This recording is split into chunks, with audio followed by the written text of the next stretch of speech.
Hello, public opinion aficionados, and welcome to Rasmussen Reports, where there's a pollster with a really sore throat after about 6 hours of media hits yesterday talking about our latest swing state polls. Now, we've actually finished. We've put out 10. It's been a colossal effort. I've been putting in, 10 to 16-hour days of processing this stuff. And people ask, why does it take so much time? Why can't you outsource it? Some of these states we haven't polled in forever. And quite frankly, the data leading up to Election Day always gets really messy. And there's this really long process of researching weightings, putting them in place, iterating, cleaning data, scrubbing, repeating over and over and over again. But it's finally all done. And what I want to do today is hit every single one of those results. And I think they paint a pretty interesting situation for the 2024 race, which is basically it's all locked in. We're going to get into that. But first, I want to take a moment to talk about our sponsor for this poll. You have American Thinker to thank for getting these numbers. They stepped in at the last moment. We thought we weren't going to be able to get a set of these polls out in September. I'm really happy we were able to. They even reached into their pocket so we could do some states that people were begging for, like Minnesota and Virginia and even North Carolina. American Thinker is a legendary blog that puts out some really great conservative thought pieces. A lot of this stuff is really weighty, but I was taking a look and I thought there's some fun stuff on here too. Here's what to get leftists for Christmas. Virtual reality headsets. Given the virtual nature of leftists' worldviews, it may be an ideal present for them. And I actually have some numbers to back that up. We're going to actually look at some virtual worldviews today. But please take a moment to go over to their site, subscribe to their mailing list, follow them on Twitter. They would really appreciate it, and we would too. Now, we got a lot of wood to chop. We are going to skip over Georgia and Pennsylvania because we already hit them. And we are starting with Arizona. And again, I'm just going to hit the highlights here. We did much more of a deep dive in the other video talking about a lot of the issue sets. But in Arizona, a border state, border is now more important of an issue than abortion. But the economy takes number one, 33%, 22% border security. And what's interesting is the Democrats care most about the economy here than abortion. That's opposite of what it was in Pennsylvania, but it's really close. But on this question, which issue is the most important one for the next president to solve? Abortion rights, legal immigration, rising prices, and protecting our democracy. This is my favorite new question because I think it does show those virtual world beliefs. Democrats can largely get the abortion they want, more or less. And protecting our democracy, that's like kind of a canard issue, in my opinion. But 58% of Arizona voters think illegal immigration and rising prices are most important. But let's go out, not to party, not to ideology, not to bind approval or religion, but how about news consumption? Which cable TV news channel would you most likely trust? CNN, MSNBC, Fox News, or Newsmax? And yeah, it's a purposely limited list. MSNBC watchers are the most out there. 55% of them say protecting our democracy. This is where those Joe Scarborough rants come into play. Like nobody who watches conservative news even thinks that's an issue. It's clearly a code word or dog whistle for something. 30% of them think abortion is the number 2 issue. So that's a combined total of 85%. But what do more than 80% of Fox News viewers care about? Illegal immigration and rising prices. Newsmax viewers overwhelmingly care about illegal immigration. 67%, 18% say rising prices. That's kind of interesting to see even the difference between Fox News and Newsmax.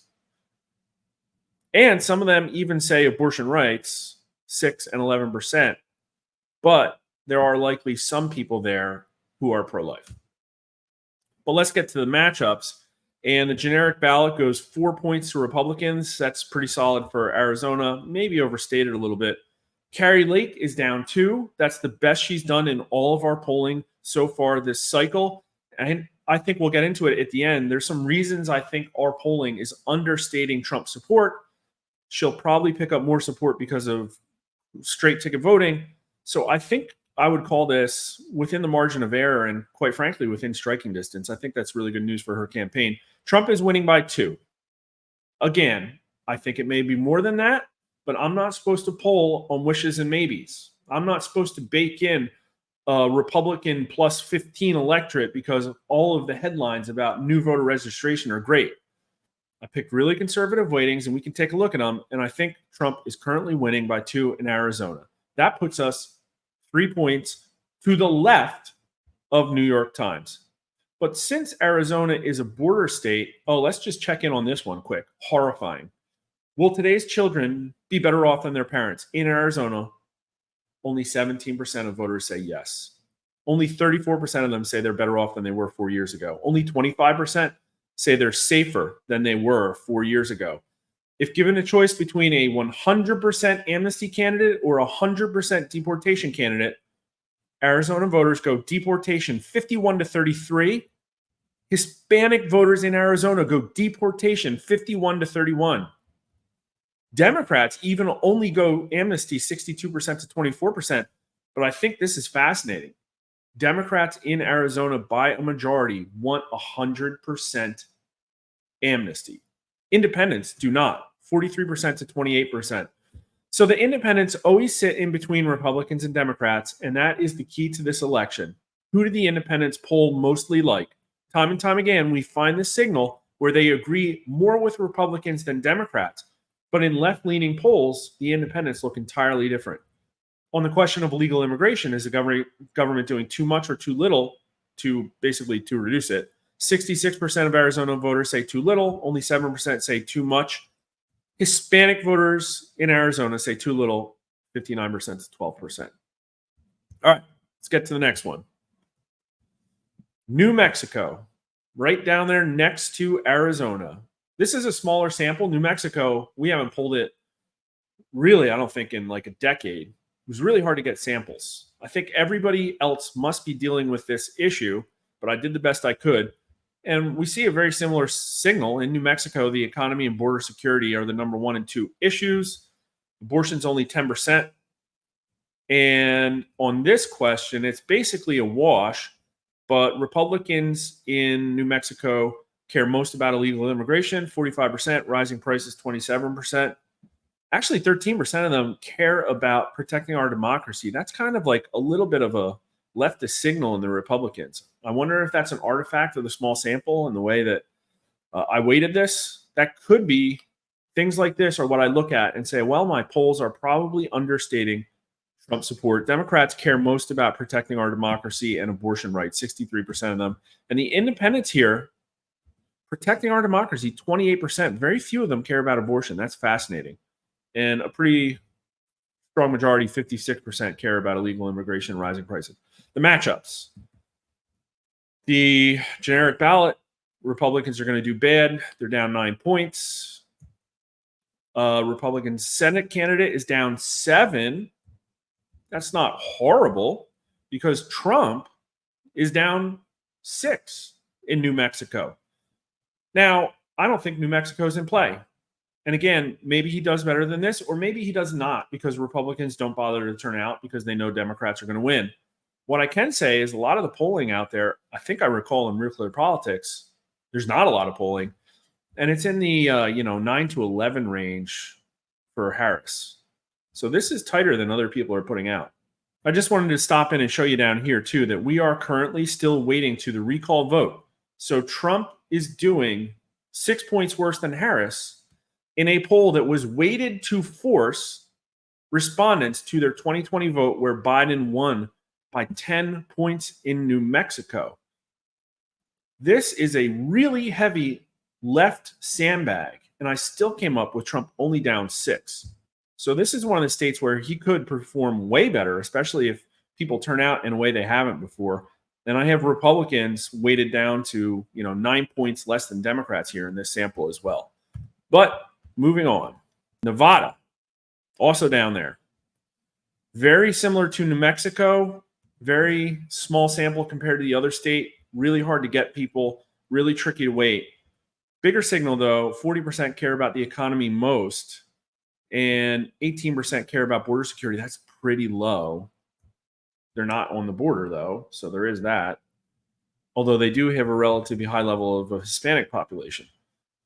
On this issue set, Democrats go abortion rights 38%, protecting democracy 28%. They don't care at all about illegal immigration. Republicans in Nevada care most about illegal immigration, 49%. This is a really big number, 78%. See what I mean? Like this feels more like a conservative Republican sample than the one in New Mexico for sure. And the independents here seem like they're much more focused on the economy than before, and a much lower number of protecting our democracy too.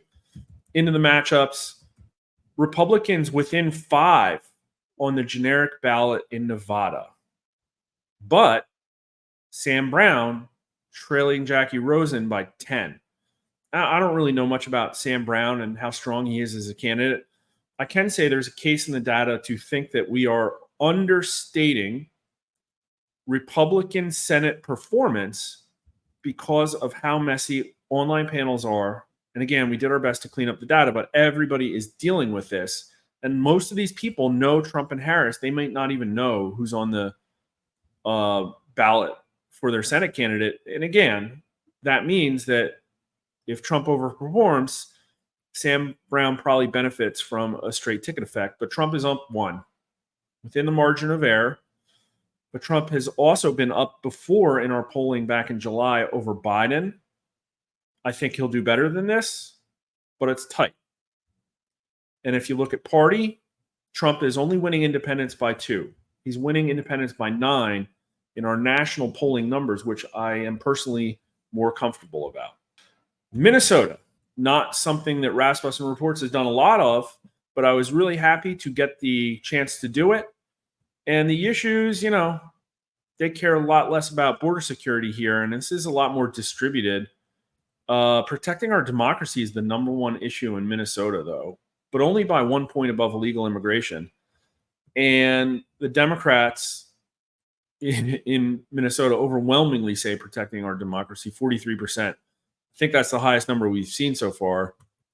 And this is a really left-leaning independent sample. So again, if Trump does better, it's because the independents in our panels and that we reach through our polling methodology are either overemphasizing their intention to vote or are being shy Republicans. Now, I don't think that Trump supporters are shy because I get a lot of Trump supporters. But the question is, are there Trump supporters that are independents that are shy? Or are there Democrat independents who may not have the enthusiasm to turn out? There's only so much polling can do, and that's what's going to decide the race. For the generic ballot, Republicans are only down 2 in Minnesota. Maybe that's an outlier. That sounds incredible. But Royce White, again, same story as Sam Brown. We have him down 11 points. I think he's going to do better than that, but that's just what the polling said. But I only have Trump down 3. I have Trump down 3 in Minnesota. That's at the margin of error. Everybody else is polling Minnesota at Harris plus 5 or 6 right now. So I think this is a pretty important poll. Again, do I think Trump's going to win Minnesota? Maybe not. But if in the next month there's a major gut check or a major realignment or a major collapse in Harris, this could be in play. Now, I decided to take a look, since Minnesota is the home of the vice presidential candidate, Tim Walz. Let's just take a look at one of the issue sets here, just for giggles. When considering gender and sexual identity issues, which candidate's values are closer to your own? And Harris wins by 49% to 43%, 6 points here. And Democrats say Harris by 92 to 3 in Minnesota, and even the independents tip Harris. But do you agree or disagree with this statement? There are only 2 genders. And Minnesota voters overwhelmingly agree, 62%. Try getting Kamala Harris to say on the world stage that there are only 2 genders. I dare you.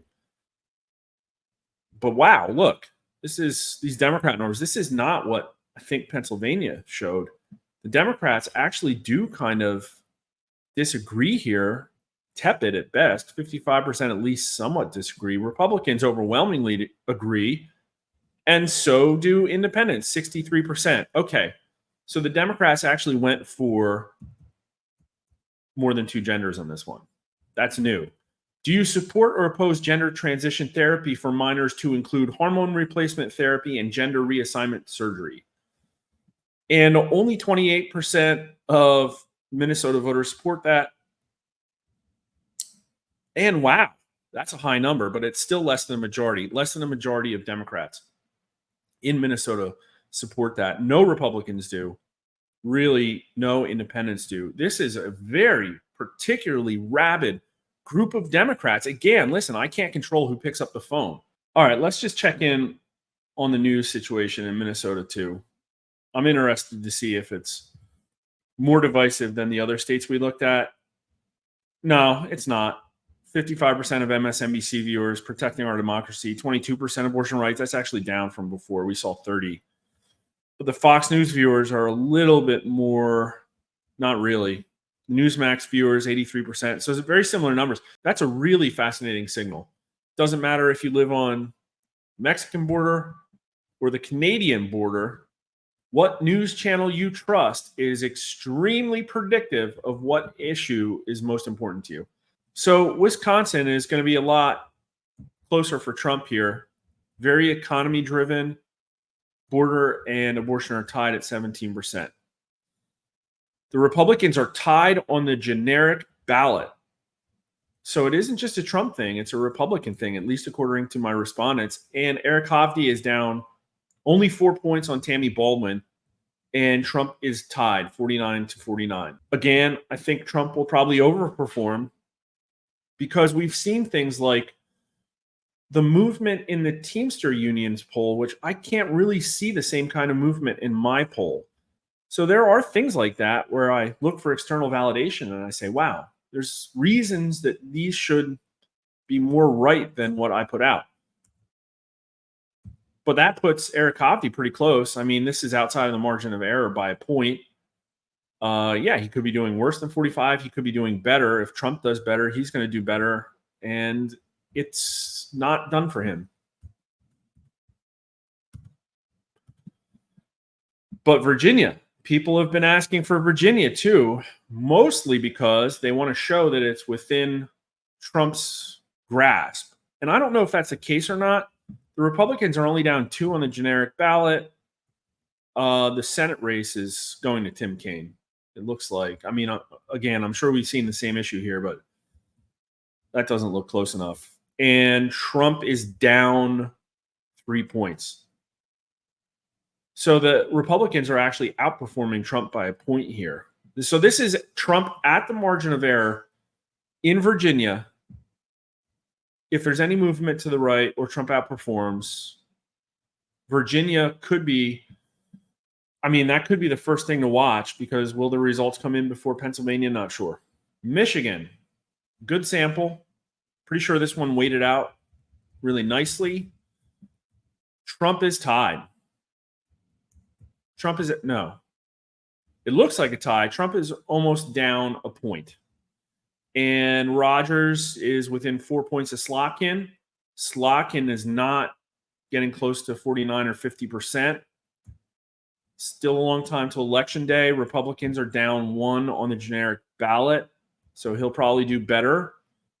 So this Senate race could be a win for Republicans. And I think these are good numbers for Trump in Michigan because there are polls that put Michigan farther outside his grasp. And I also think this actually moved towards Trump since our last poll in August. North Carolina. This one's been crazy. So I never thought North Carolina was going to go to Democrats. And if it does, it's like my polling was off by a point or two nationally, and that's just the way it breaks. But North Carolina is one of those ones where I think that people were using suppression polls to show that Kamala Harris's path to the White House hinged on more than just Pennsylvania. And that is true. If she gets North Carolina, then it's a whole different race. But let's see if that's a possibility. Republicans win on the generic ballot by 5 points. Oh, that's what you'd expect to see in a red state. And there's no Senate race, but Trump is up 3 at the margin of error. But, you know, again, I weighted this thing pretty conservatively. I think this is probably a 4 or 5 point Trump win, which makes sense because everybody's polling in Georgia right now. We'll get to, you know, I think Georgia, we had Trump +3. The Real Clear Politics aggregate is Trump +2. With the way the whole polling industry leans left, it looks like Georgia's a safe win, which means North Carolina definitely should be. And everybody says, well, like, what about what happened with Mark Robinson? And my response would be, look at when this poll was taken. after the Mark Robinson scandal broke. So it's all baked into these numbers. Maybe Trump was doing even better before that, and now he's going to bounce back up. All right. I think we hit them all. But just in case we didn't, we're going to look at this. Here's the summary. Arizona, Trump +2, flat from August. Georgia, Trump +3, only down points from against Biden. That makes sense. Kamala Harris is not a lot different than Biden, just a little bit more lucid. Michigan, flat, Harris +1. This is the one that looked like a tie in the crosstabs. I mean, technically it is a tie, but it's not a tie. Minnesota, Harris +3. Nevada, Trump +1. Down 1 from August. Again, that could have just been, noise or a bounce, because this should be higher probably with the no tax on tips thing. New Mexico, Harris +6. We didn't pull that before. North Carolina, Trump +3. Pennsylvania tied, flat from August. This is the one that matters. And again, I do think I'm understating things. Virginia, Harris +3. Wisconsin tied. These are some of the reasons why I might be understating things. We looked at some of my samples and said, well, look at those independents and how left they lean. Then there's also, maybe I didn't get the mix of age right. Maybe I attributed too much to the youth vote, and it's all old conservatives that are really inflamed about the state of the nation that are going to turn out to vote. Like, there's always those things that are impossible to predict. But then you have this that Elon Musk retweeted, voter registration changes. I don't know the source, because I don't really use these. But if you look at some of the states we looked at, independents are going through the roof, but it's coming, look at how much the Democrats have lost. Republicans have lost less than half of what the Democrats have. This is actually more than a 3-1. So Republicans have a massive shift in advantage ostensibly in Arizona. And I did not really adjust my weighting that much to account for this kind of movement. Nevada, very similar situation. Democrats lost almost 4 times the amount that Republicans did, and independents picked up like 250,000 people. So these are new registrants or people fleeing the Democrat Party. And how are those people going to vote? It's really hard to get at those people through polling. New Mexico, geez. I mean, this isn't like a large number, but New Mexico is not a large state. And the advantage here is like 7-1. North Carolina, Republicans actually gained registration, and Democrats lost 220,000. I mean, it's over and over again. It's the same pattern, right? I could say, well, there's a whole lot of reasons why there's going to be more Republicans this time, and I didn't. And here we go. Democrats across all these states lost 3.6 million. Republicans actually gained, and independents gained 1.8. How are the independents going to vote? Did they change their minds? What's the most important issue to them? That's what it's all going to come down to. Here's the national numbers. We had Trump +2. Harris is still +2, but I think she's being held there by polls that probably should just outright be ignored, like Reuters, Ipsos, and Morning Consult. Probably NBC stuff too. These are people with perennially left-leaning slants. They don't look like they've changed anything. And the people that agree with us are New York Times, Siena, Atlas, Intel, Trafalgar's right there. Geez, and Quinnipiac. Even a blind squirrel finds a nut every once in a while. But just to show you, let's just click on this NBC News one that shows Harris +5. It just feels like a very different America than the one that I see in my polling. And again, New York Times and a bunch of other people agree with me. So, well, we're not going to dig through the crosstabs, but they put some pretty interesting stats up. Yeah, threat to democracy is the number 2 issue here, more than the border, according to voters. That's pretty crazy. And look how much it's swung. In April, 22% of their respondents cared about the border. Now it's only 14%. Threats to democracy has gone from 16 to 19%. This is we're afraid Trump is going to win. And so we're getting desperate internal signal. But then if you look at, I thought this was fascinating. Trump loses on representing change, even though in our polling, by a large margin, everybody said that Trump was the change candidate. So their poll is just like totally different than ours. Being honest and trustworthy, Trump's got a 15-point disadvantage. We just asked about the debate and who lied more, and our voters said tied, having the right temperament to be president. But Donald Trump leads by large margins on keeping the country safe from our foreign enemies. So there's all these reasons why, like even we don't even have Trump this down on the issue of abortion. Having the necessary mental, and I mean, this is just a totally different America. And look at this.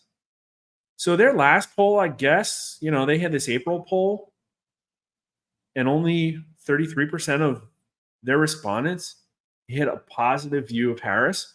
Fast forward to this poll, and just out of left field in September, 2 months before the election, they put a poll out that shows that she's had like literally a 15-point swing in positive favorability, and they didn't ask themselves, is something going wrong here?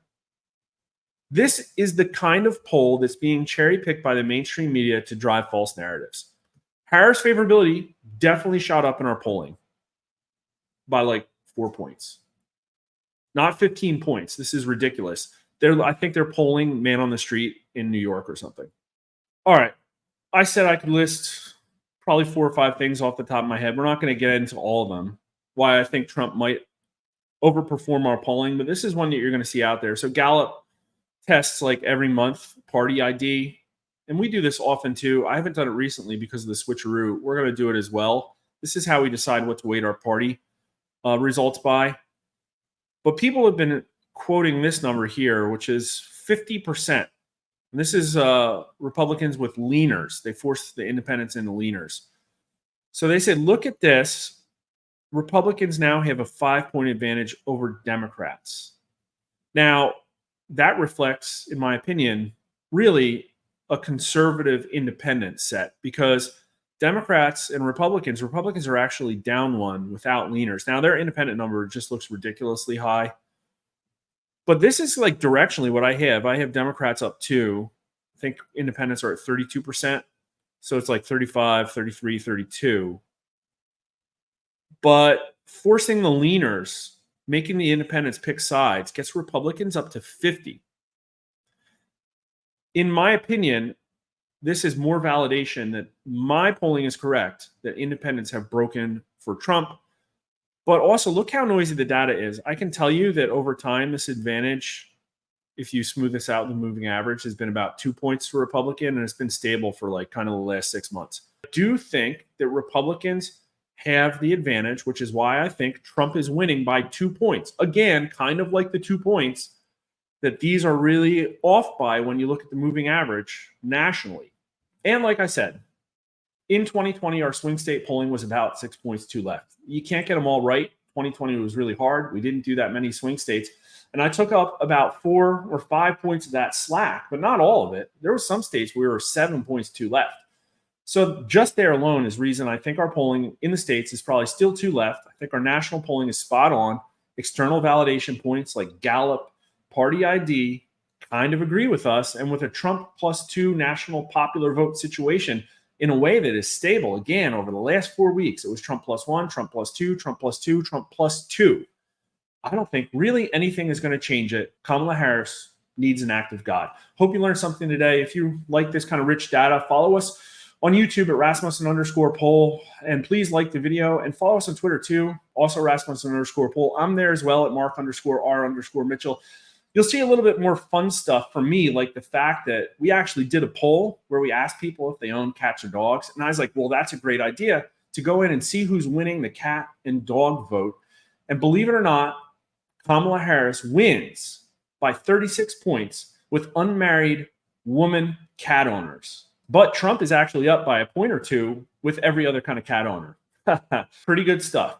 And please, at the end of this video, head on over to American Thinker. And thanks for watching.